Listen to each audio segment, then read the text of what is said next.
வடக்கு சட்டமன்ற தொகுதியினுடைய நிறைவு நாள் பிரச்சாரம் இன்று இருசக்கர வாகன பேரணியுடன் துவங்குகிறது. அதனை அன்பு சகோதரர் முன்னாள் மாநில தலைவர் திரு அண்ணாமலை அவர்கள் துவக்கி வைக்கிறார்.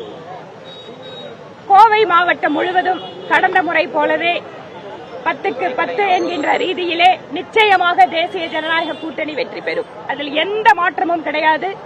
ஏனென்றால் கோவை மாவட்டத்து மக்கள் யார் வளர்ச்சிக்காக வேலை செய்வார்கள், யார் மக்களுக்காக உழைப்பார்கள் என்பதில் தெளிவு பெற்றவர்கள். கடந்த 2 நாட்களாக கரூர் ரவுடி கும்பலின் வாயிலாக காவல்துறையை மிரட்டுவது, காவல் நிலையத்திலேயே ரகளை செய்வது, எதிர்க்கட்சி தொண்டர்களை அடித்து துவைப்பதுன்னு அராஜக ஒரு வெறியாட்டத்தை 2 நாட்களாக இங்கு கோயம்புத்தூரை கொள்ளையடிப்பதற்காக ஸ்டாலின் அவர்களால் அனுப்பப்பட்ட செந்தில் பாலாஜியினுடைய ஆட்கள் அரங்கேறிக் கொண்டிருக்கிறார்கள். கோவைக்காரங்க ரொம்ப அமைதியானவங்க தான்.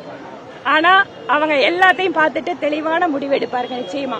அதனால் 2500 ரூபாய் ஒரு சில தொகுதியில, தெற்கு தொகுதியில 5000 ரூபாய். இந்த பணம் எல்லாம் எங்கிருந்து வந்தது? இந்த பணம் எல்லாம் எங்கிருந்து வந்திருக்கு? டாஸ்மாக்ல அடிச்ச ஆயிரக்கணக்கான கோடி ரூபாய் கொள்ள, காவிரி மணலை வித்து மணல் மாஃபியா மூலமா ஆயிரக்கணக்கான கோடி ரூபாய் கொள்ள, இதை எல்லாத்தையும் முடிச்சிட்டு கோயம்புத்தூர் வேகமாக வளர்ந்து வருகின்ற நகரம்.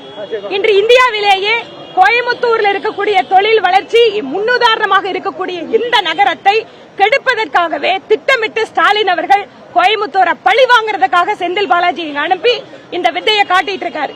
எத்தனை பணம் கோடி கோடியாக கொட்டி கொடுத்தாலும் கோயம்புத்தூர் மக்கள் தங்கள் மாண்பை இழக்காதவர்கள், தங்களுடைய மரியாதையை விட்டுக் கொடுக்காதவர்கள். நிச்சயமாக ஸ்டாலினுக்கும் திமுகவுக்கும் பாடம் புகட்டுவார்கள். அப்படிங்கறதுல எங்களுக்கு அசைக்க முடியாத நம்பிக்கை இருக்கிறது. மக்களுக்காக உழைத்துக் கொண்டிருக்கக்கூடிய, மக்களுக்காக அவர்களுடைய வளர்ச்சி திட்டங்களுக்காக பாடுபட்ட தலைவர்கள் எல்லாம் இங்கு தேசிய ஜனநாயக கூட்டணியின் பக்கம் நிற்கிறார்கள்.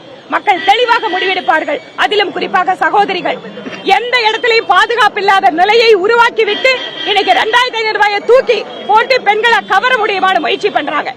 எல்லா இடத்திலையும் போதைப் பொருள் வித்துட்டு, போதைப் பொருள் வாயிலாக திமுக காரர்கள் ஆதாயம் அடைஞ்சிட்டு அந்த கோடிக்கணக்கான பணத்தை வச்சு நம்ம எதிர்கால சந்ததியை தொலைத்து விட்டு இந்த பணத்தை நம்மிடம் கொடுத்து வாக்கு வாங்க வருகிறார்கள். மக்கள் தெளிவாக சிந்தித்து வாக்களிக்க வேண்டும் என்பது எங்கள் கோரிக்கை.